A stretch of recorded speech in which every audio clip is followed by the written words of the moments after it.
Good morning, welcome to Planet Mojo. I'm on my way down to the vineyard to look and see if I can find out what the neighbors were talking about when they said there was vultures in the vineyard, and I need to check on the Japanese beetle infestation as well.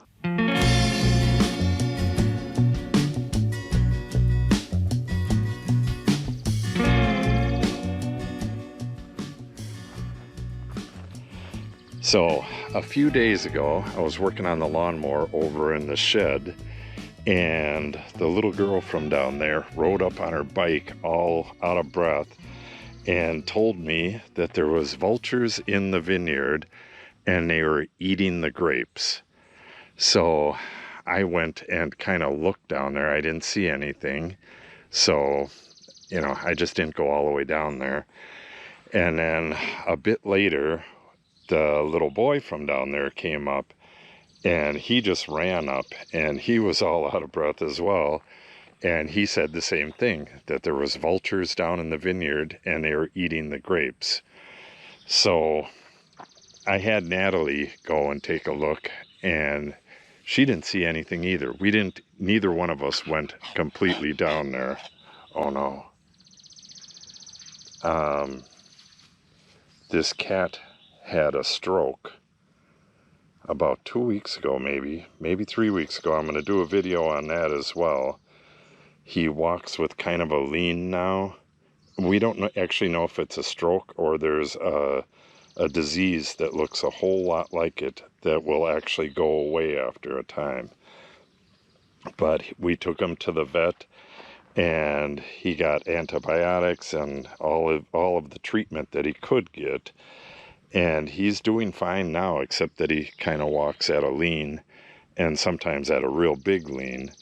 But other than that, he's doing fairly well. But what he was just doing now, the little choking kind of sound, that's what happened when he had the episode, stroke or whatever it was. Yeah, I got to get that video done as well. So I've been waiting several days to get this video done. I did not see any sign of vultures in the vineyard. They said they were on the ground. I'm guessing there was just a dead animal in there, maybe a rabbit or something, and they were coming back to eat it here and there. I don't think that was anything, but we did have a massive Japanese beetle reinfestation. So I mixed up some insecticide and just sprayed the very tops of the vines, and I came up and sprayed these as well. And I'm not seeing a whole bunch on these, but there wasn't a whole bunch on these when I sprayed. They were just everywhere in the vineyard. So I'm going to go down there and check on that. And then Natalie, that's already a day or so ago now, had a fire over here, and I got to go see what that looks like. And we had some skid steer work where they cleaned up the lot over here. Stuff like that. I'm going to show you that as well. I'm going to try to get caught up. I was about 4 days ahead on my videotaping, and now that's mostly gone, and I missed a bunch of stuff. So let's get caught up on that. We'll go down to the vineyard, see if the Japanese beetles returned, and then head over where Natalie had her fire.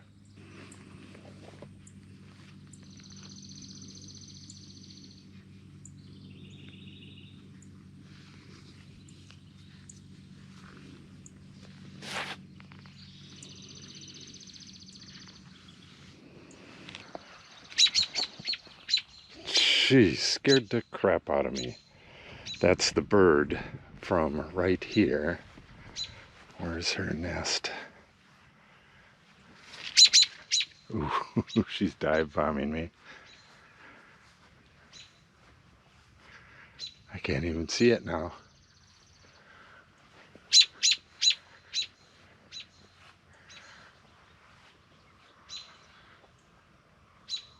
Well, it's hidden pretty well. I believe she's right on this very first vine, but she might be on the second one there. Well, I might as well go down this row.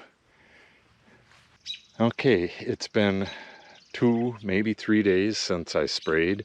And like I said, I just mixed up 1 4-gallon tank and only sprayed the tops of the vines, and on the sides, wherever I seen holes, I just quickly sprayed that as well. And I haven't seen any beetles yet. If I see 1 or 2, that's just fine, but the invasion appears to be gone, and hopefully there's not another flush of them. That was 2 flushes with thousands and thousands of beetles. I mean, it was just insane, this last one. It might have been worse than the first one. They were just everywhere. Some of the leaves had maybe 20 beetles in it. They were cupped like this, and they were like filled with beetles all attached to each other. And I would just spray it, and oh, there's some right there.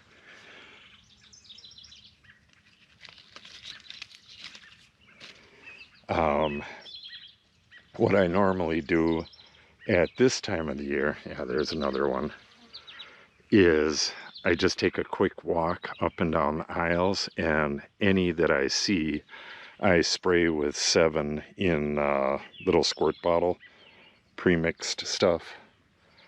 And 7 is a contact killer, so if you just spray them, it kills them, they're gone. And that probably should be it for the year. What I gotta do now is come in here, and I hate doing this, but I didn't get to the spraying of the grass here. So I gotta get back here and spray that, because by the end of the year, this stuff will completely fill up the bottom area. You should be able to see, you know, all the way through the vineyard from down here.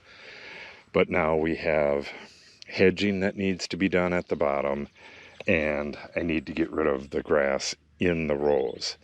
So now, because this stuff is getting so high, I need to come through with the trimmer and just get that down to a shorter level. And then I need to hedge right below the wire, and then I can come in and spray this with glyphosate. It's I think it's the 20th of July. That probably should be the last time I have to spray glyphosate in here, and possibly the last time I have to hedge the bottom as well. Because towards the end of the year, you can just let it go and wait for harvest. Yeah, you can kind of see how he's like sideways. These two don't like each other. I don't like this guy being so far from the house. He's not moving as fast as he should. He's just following me. So, all right, I'm gonna take him home, and then we'll head across the street and see how Natalie did with that fire. All right, there's our rescue horse, Windsor. She was in the pasture while Natalie had her little party here.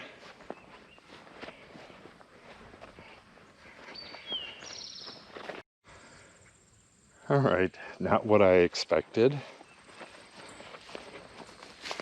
Looks like the fire went out and they were trying to stoke it and couldn't get it to go again.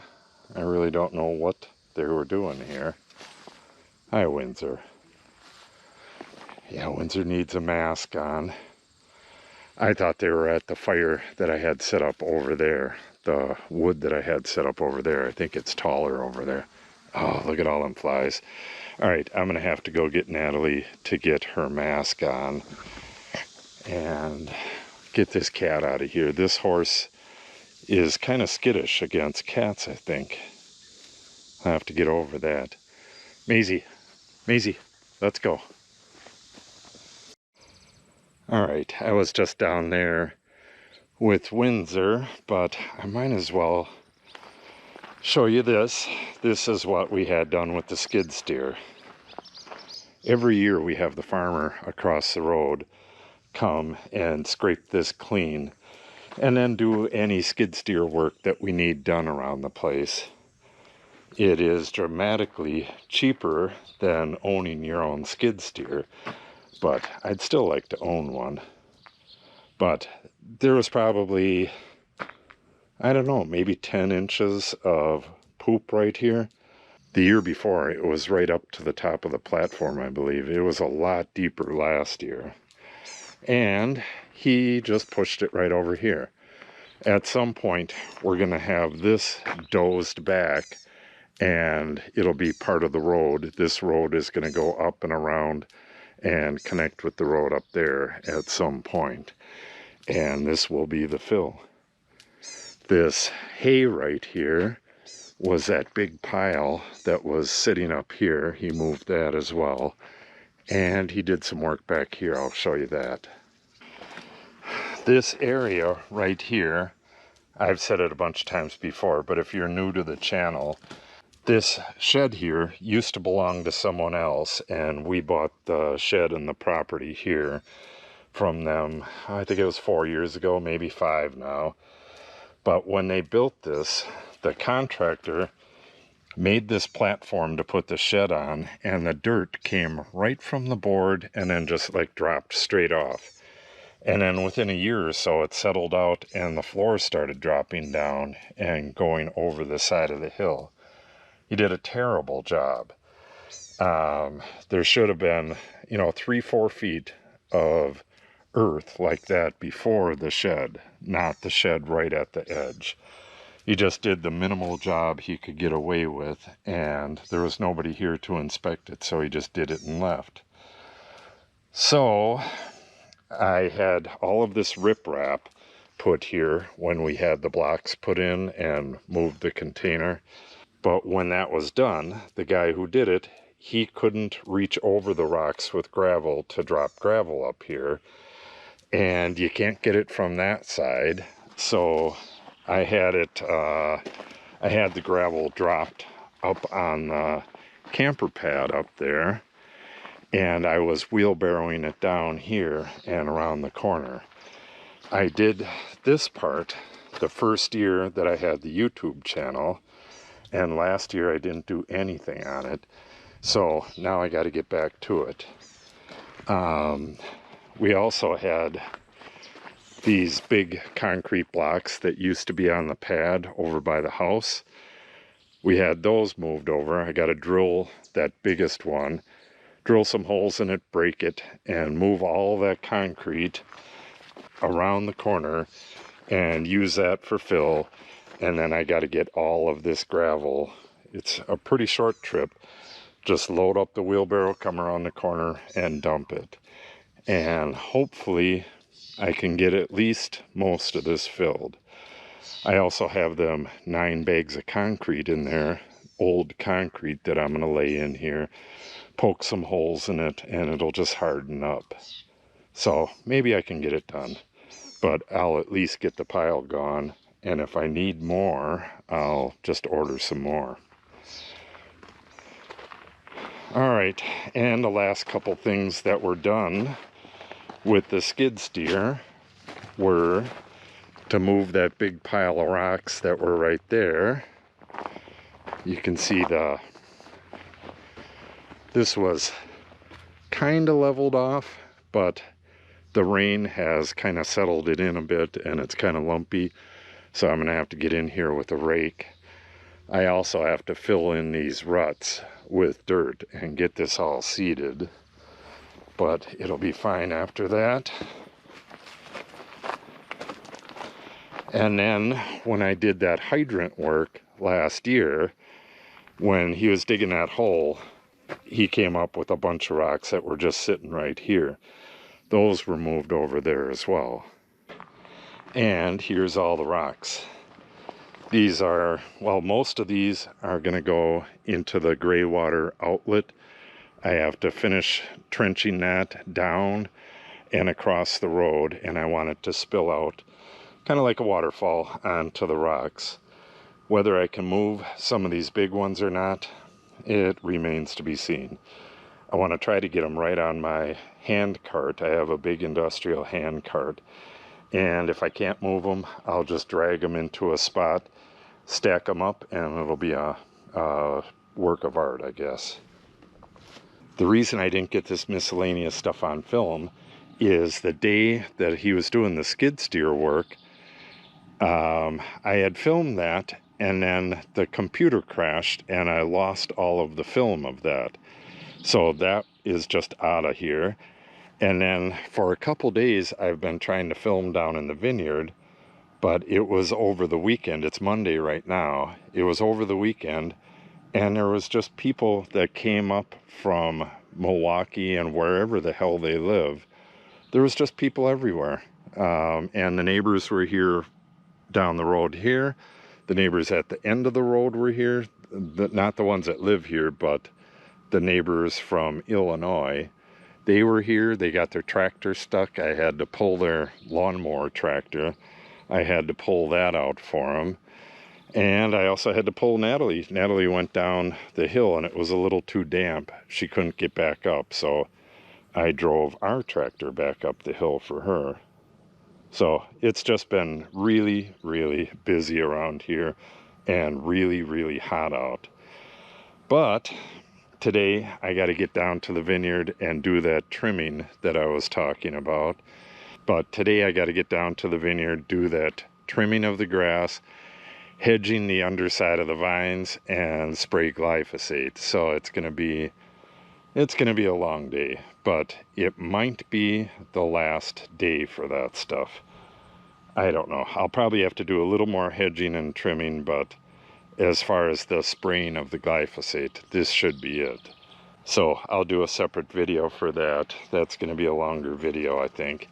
So if you want to see the progress here, make sure you subscribe and click on the update icon. If you have any questions or comments, make sure you put them in the comment section below. And if you give the video a like and or share it, it helps the channel out greatly. Thanks for watching and have a great day.